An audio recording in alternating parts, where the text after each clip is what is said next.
channel Ngulik Horor.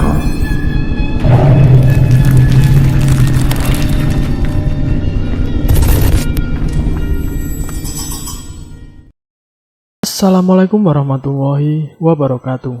Jumpa kembali di channel Ngulik Horor. Channel kami menceritakan tentang kisah-kisah misteri yang mungkin bisa menemani agan-agan dan sista semua ya. Kali ini saya akan membawakan kisah yang ditulis oleh Ed Pesugihan. Kalian juga dapat mengunjungi tweet beliau langsung ya. Nanti link saya akan sediakan di kolom deskripsinya. Yuk, daripada kita lama-lama, langsung saja kita simak ceritanya. Kali ini saya akan membawakan kisah misteri yang berjudul Selamatnya Tukang Tambal Ban yang Jadi Tumbal Pesugihan. Sudah 6 tahun lamanya, sebut saja namanya Parimin. Ya, Parimin menekuni pekerjaan yang hanya bisa dilakoninya saat itu, menambal ban. Meski tidak seberapa, setidaknya keterampilan Parimin menambal ban bisa mencukupi kebutuhan istri dan anaknya. Suatu hari Parimin didatangi oleh seseorang tidak dikenal. Ia yang membawa mobil sport mahal itu tiba-tiba berhenti di depan warung tambal ban milik Parimin. Saat itu mengeceknya tidak ada yang salah dengan ban mobil tersebut.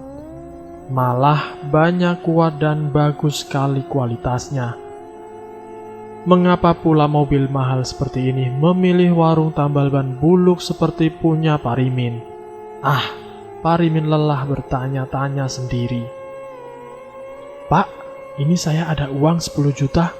Tolong diterima ya, Pak," kata pria itu yang baru saja keluar dari mobil. "Hah? Banyak sekali, Mas. Kenapa Mas mau memberi saya uang sebanyak ini? Saya juga tidak kenal Masnya siapa," kata Parimin. "Saya ada rezeki saja, Pak. Hanya ingin berbagi," kata pria itu.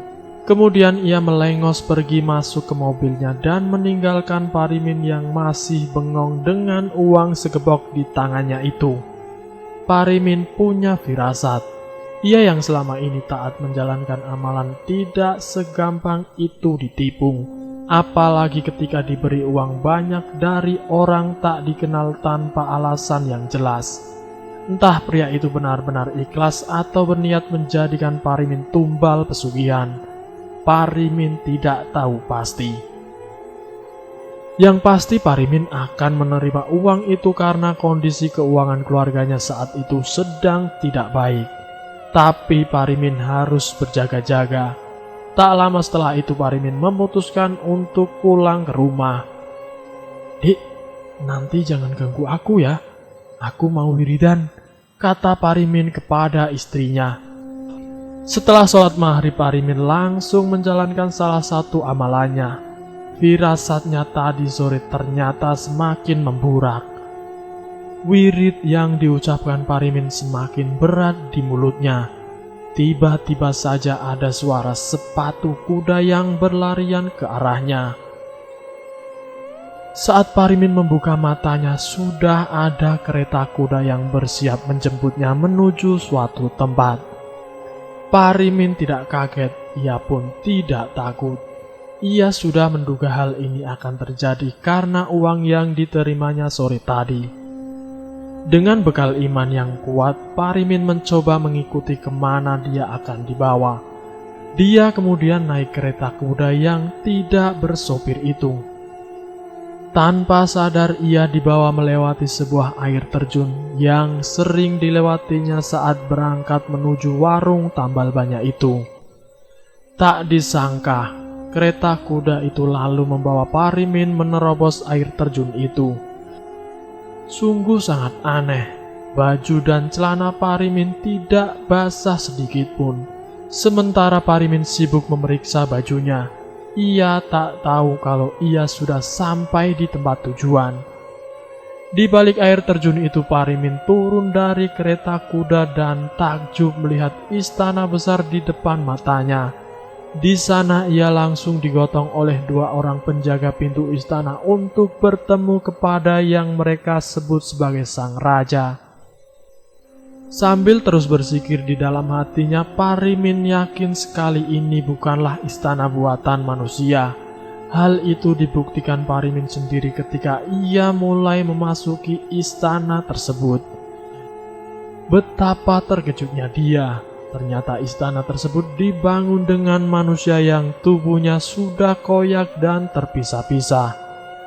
Dari pilar, tangga, dinding, hingga meja kursi semuanya adalah tumpukan manusia yang sekarat. Mereka menjerit kesakitan dan seperti meminta pertolongan. Hati Parimin benar-benar tersayat melihat apa yang disaksikannya sendiri. Setelah itu dia dihadapkan kepada sang raja. Tempat ini memang bukan buatan manusia. Sang raja yang mereka sebut itu terlihat seperti iblis berbadan besar dan memiliki tanduk di kepalanya. "Kau di sini sudah mengambil rezeki dariku," kata sang raja dengan suara berat dan serak. "Apa yang akan kau lakukan kepadaku?" tanya Parimin.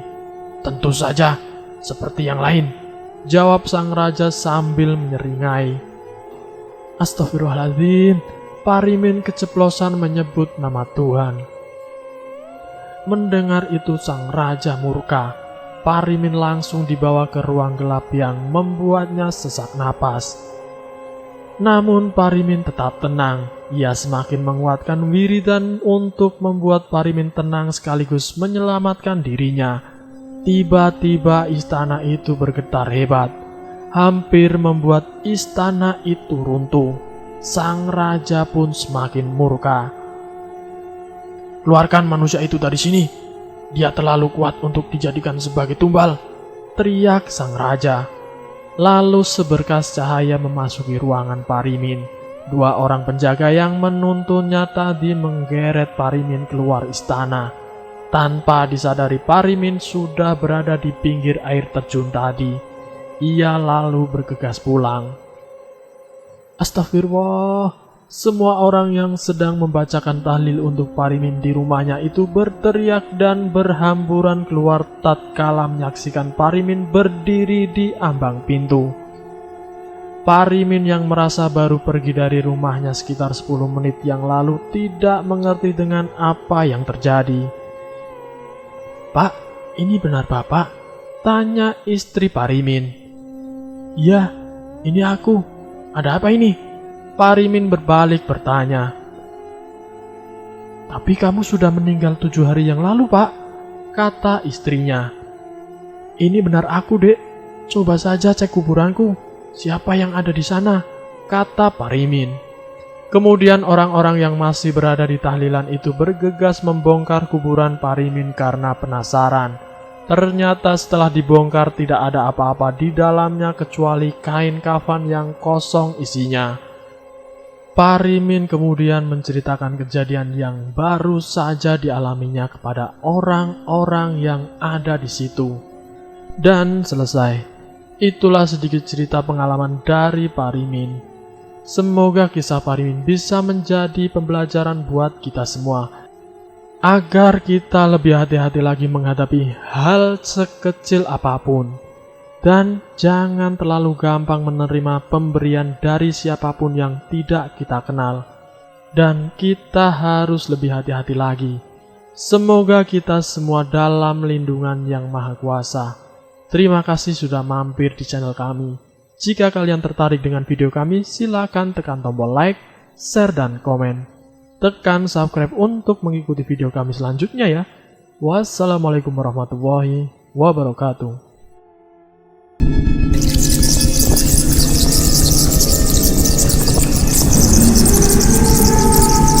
Selamat datang di channel Ngulik Horor.